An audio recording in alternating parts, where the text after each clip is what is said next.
Iniciamos Gente y Ciudad. Trabajamos para ustedes en la Gerencia General Juana Bellorín, en la edición y grabación Armando López, en la jefatura de producción Alexandra Gamboa, en la producción Jessica Molina, en la conducción de este espacio, quien les habla, María Alejandra Malaver Bellorín, certificado de locución 36581 y productor nacional independiente 6264. Nuestras redes sociales: Instagram @Unión Radio 93 Piso 7, Twitter e Instagram @Malaver, @Gente y Ciudad ORG. Los invitamos a siempre escucharnos en vivo a través de este dial 93.7 FM y por la web en mundour.com, en el streaming que encuentras en la pestaña de Ciudades, o en diferido en formato podcast por nuestra web www.genteyciudad.org. Síguenos en Instagram, @Unión Radio 93-7 y @Male Malaver. Ser ciudadano, un ser íntegro y coherente. Y como siempre el lunes pasado no lo pudimos tener porque estamos en etapa de fútbol, pero esta semana es chévere porque lo tenemos completico. Es a Juan Medina, abogado con más de 20 años de experiencia en la gestión pública, y me encanta conversar con él porque tenemos un tema que yo no sé, esto es como que un monstruo de muchísimas manos y un entramado tan complicado que no sé cuándo lo vamos a terminar, porque siempre hay algo que hablar acerca de esto.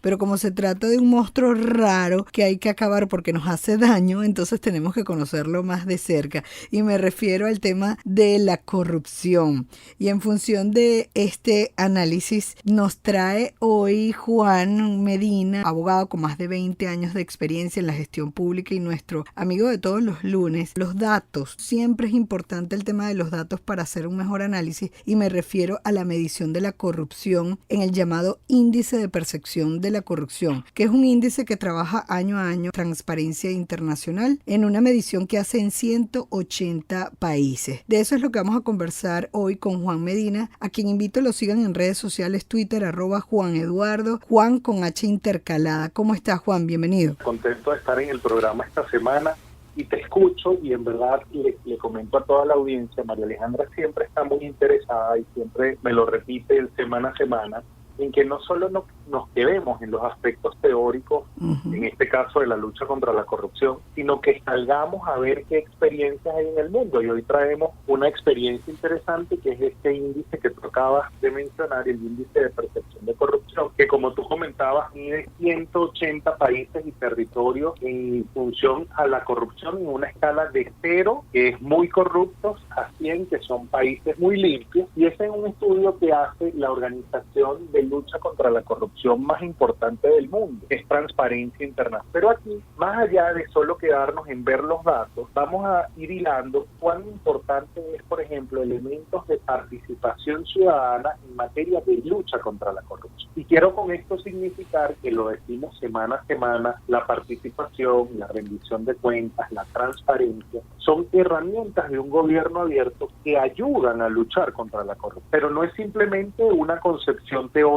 de quien les está hablando en este momento, es que realmente los datos confirman que eso es así. En este estudio que se publicó a principios de año, que tiene que ver con el año pasado, con el 2021, porque se mide todo el año y se publica el año siguiente, los países que están mejor rankeados en el índice de percepción de la corrupción, es decir, aquellos que son menos corruptos, son Dinamarca, Finlandia y Nueva Zelanda. Y los tres países tienen un índice de 88 sobre 100. Pero fíjense lo interesante, que estos tres países también son los países que, en una medición que se hace sobre las libertades civiles, en un índice de democracia, son los mejor ubicados también. Entonces encontramos ahí una primera relación entre cómo los países que tienen menos corrupción son los países que también tienen más libertades civiles. Y dentro de las libertades civiles encabeza la lista la participación ciudadana. Dentro de las libertades civiles está planteado también el tema de la transparencia, el acceso a la información pública y la rendición de cuentas de los gobiernos. Por la otra cara de la moneda, Siria, Sudán del Sur tienen los niveles más bajos y son los países que tienen menos acceso a libertades civiles. Entonces, fíjense cómo la correlación está muy de cerca. Para tener este índice y para que lo conversemos un poquito, María Alejandra, Veamos qué se mide. ¿Qué mide este? Se mide alrededor de 10 cosas que son soborno, malversación de fondos públicos, los funcionarios que utilizan su cargo para obtener beneficios particulares, las capacidades de los gobiernos para prevenir la corrupción, la excesiva burocracia en el sector público que puede, porque la burocracia puede hacer que la corrupción aumente, es un incentivo para la corrupción, el nepotismo en el nombramiento de funcionarios públicos, que es nepotismo, que la cabeza nombre a familiares cercanos en estos cargos públicos. Otro punto que mide este índice es que la legislación garantice la transparencia en las finanzas personales de los servidores públicos y que garantice transparencia en conflicto de intereses en los cargos públicos. En los últimos 3 de esta lista, que son los datos, las fuentes que se utilizan para establecer el índice de corrupción, de percepción de la corrupción, repito, que publica Transparencia Internacional, está la protección legal de denunciantes, la captura del Estado por intereses privados. Esto quiere decir cuánto los intereses privados tienen sus tentáculos metidos dentro del Estado. Y por último, el acceso a la información sobre los asuntos públicos que son de interés ciudadano y las actividades de gobierno. Fíjate, María Alejandra, que sobre todos estos puntos nosotros siempre estamos hablando en nuestro programa, en nuestro espacio. Siempre estamos hablando de cómo combatir la corrupción en eso, cómo los gobiernos abiertos deben enfocarse en eso. Lo que quiere decir que todo lo que hemos hablado durante estas semanas tiene un asidero real.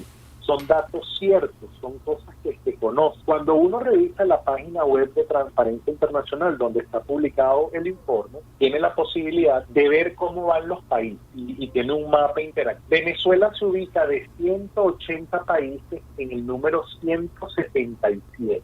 Es la posición más baja de los últimos 14 años de estudio. Dijiste 177. 177, sí señor. Y se mide en 180 países.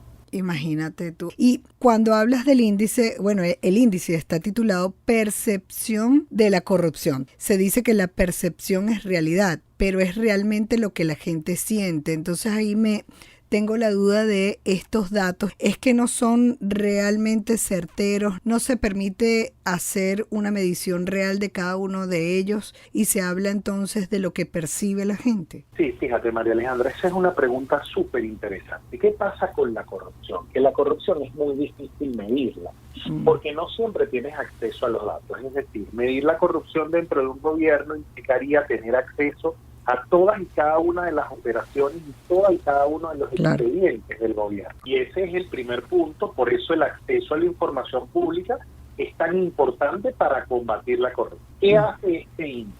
Que toma fuentes confiables para poder medir la corrupción. ¿Y por qué hace el hincapié en que es un índice de percepción? Porque no hay acceso a toda la información pública que uno necesitaría. Es decir, no se está estudiando simplemente los pasos uno por uno de todas las operaciones que hace el gobierno de cada país para poder llegar a esta conclusión. ¿Qué hace? Toma fuentes.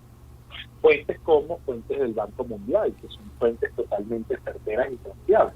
Y en función de eso, entonces empieza a medir cada uno de estos aspectos que mencionamos ahorita y elabora el índice. ¿Qué es lo grave de esto? Que nuestro país esté en una posición tan mala como la que nos corresponde, 177 sobre 180 países.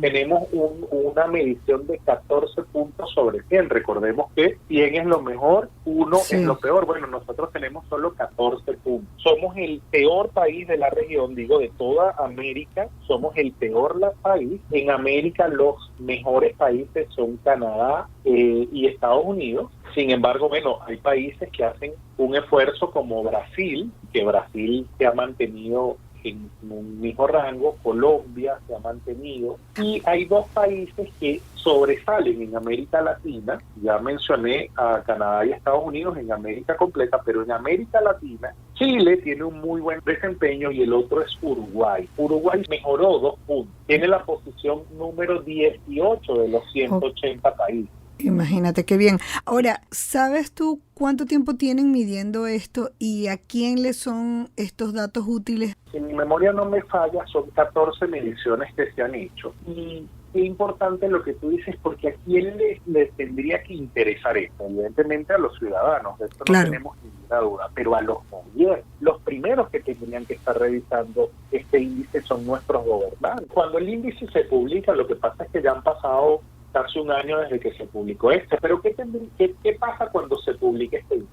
Que todos los organismos internacionales se hacen esto de esta manera, porque la corrupción afecta a todos los sectores del mundo, del país, de la vida diaria. Es decir, la corrupción no solo es un problema del gobierno, que es puertas abiertas, no, también los ciudadanos sufren la corrupción. También las relaciones multilaterales, multinacionales, tienen afectación producto de la corrupción, porque la corrupción deteriora todo, deteriora el Estado de Derecho, deteriora la democracia, las libertades civiles y los derechos fundamentales de las personas. Entonces, este índice tiene repercusión en todos los organismos internacionales, tiene repercusión en los gobiernos de cada país, y en nuestro gobierno tiene que tener una repercusión muy grande que lamentablemente no tiene. Y es que nuestro gobierno tendría que estar empeñado, igual que todos los gobiernos del mundo, en mejorar cada año, no retroceder sino que el año que viene avanzáramos en conseguir posiciones más limpias en cuanto a la corrupción en nuestro país. A menos corrupción, digo yo, y corrígeme tú, mejor calidad de vida. Y creo que eso es lo que hay que trabajar, porque todos queremos tener calidad de vida y ser felices en una comunidad, ¿cierto? Así es, a menor corrupción, mayor progreso social, el dinero público rinde más y se utiliza en los fines para los cuales fue. La semana que viene me parece muy interesante que hagamos el ejercicio de cómo se ha movido Venezuela en este índice a lo largo de los años y que nos comparemos con la región de cómo se ha ido moviendo los demás países. Bueno, muchísimas gracias a Juan Medina, abogado con más de 20 años de experiencia en la gestión pública. Su Twitter @JuanEduardo. Gracias, Juan. A ti, María Alejandra. Síguenos en Instagram, @Unión Radio 93-7 y @Male Despedimos Gente y Ciudad. Trabajamos para ustedes en la gerencia general Juana Bellorín, en la edición y grabación Armando López, en la jefatura de producción Alexandra Gamboa, en la producción Jessica Molina y en la conducción María Alejandra Malaver Bellorín, certificado de locución 36.581 y de productor nacional independiente 6.264. No olvides, la meta, convertirnos en los ciudadanos que el planeta necesita a partir de nuestra acción individual. La estrategia, dar siempre lo mejor de nosotros.